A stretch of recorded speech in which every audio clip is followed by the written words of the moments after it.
My wife has a brother, older brother. You know, families, it can be a little funky.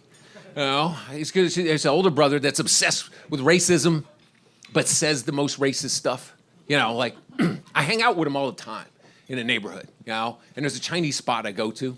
And I was with him one day, I'm like, I'm just gonna run there. He's like, you don't wanna get Chinese food. What it is, the chicken is not chicken. What they do, they get the cats from the Puerto Ricans. The Puerto Ricans kidnap the cats, put them back in the car. That's why the salsa music's so loud to drown out the meowing. You understand? Read the final call, have a bean pie. So this is his mindset, right? So we had a party, right? And we invited our friends, all shape, size, and color. Everybody came, and he kept going around the party and offending everybody with these conversations. Trap one of my white friends. See, white people came from the ice. That's why they don't feel cold. Wear shorts in October. Read the final call. He's got one of my gay friends in the corner. See, the gay agenda is trying to infiltrate the butt. That's what y'all do. You know, it's in everything. It's subversive. Even in the old cartoons, Roadrunner was gay. That's why the coyote chasing him all over the place. Roadrunner made the disrespectful comment, nice hairy balls will make you how to move. But they censor that shit. That's why all you hear is beep, beep. See, that's how that works. Yeah. He's got one of my Asian friends in the corner. See, your eyes all squinty. It's not genetic, it's denial. Because you look down, see the little dick. Oh, no. Read the final call. So he's offended everybody at this party. Everybody's offended, right? I'm like, you know, this is my brother-in-law, you know, whatever. So he's very paranoid. He's very paranoid too, right? So the next day he calls me. He's like, look, I had a nice time at the soiree, made some friends.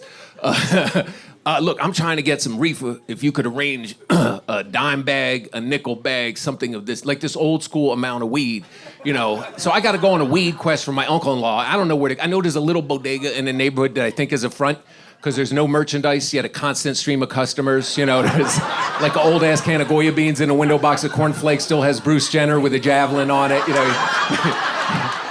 You walk inside, there's a picture of Menudo on the wall with the eyes cut out, you know, police, you know, have cockfights in the back with the chickens, not like, I want, whatever. So I go in there, I buy this thing, it comes in a clear plastic tube.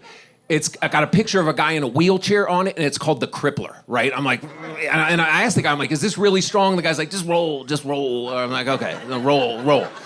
So I call my brother-in-law, and I'm like, hey, I got that, and he's very paranoid. He's like, and he hangs up the phone, right? So he calls back, he's speaking in code. He's like, did you get the contract?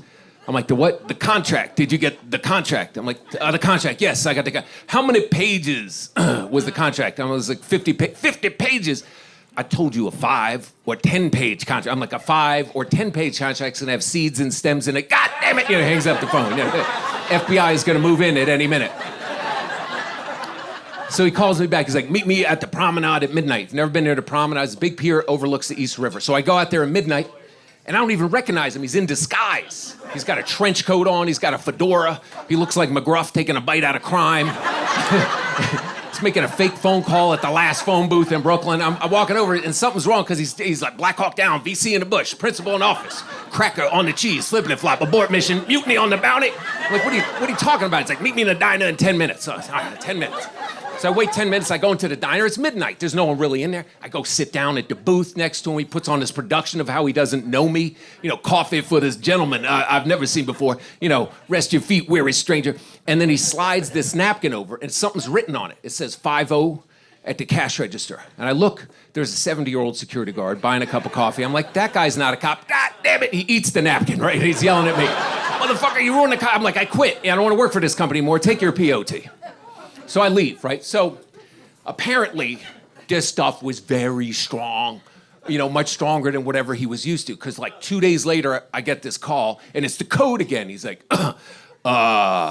it's me. The flight to Jamaica has been circling the airport for the last 10 hours. When's the plane gonna land? When the plane gonna land? I'm like, what? There was a jalapeno in the cannoli. You understand? I'm like, what? The train went express. Now I'm in the Bronx. Everybody's speaking Spanish. You understand? the hot tub water was dirty, and now when I pee, it stinks. I'm like, what are you talking about? He's like, God damn it, I smoked a contract every page, now I can't feel my legs. I'm like, dude, I don't understand. He's like, you know what? I'll tell you what it is. This is because you're Jewish. That's what it is. See, the Jews, what they do is they miscommunicate. You miscommunicated the potency. That's what Jews do, and that's how circumcision got invented.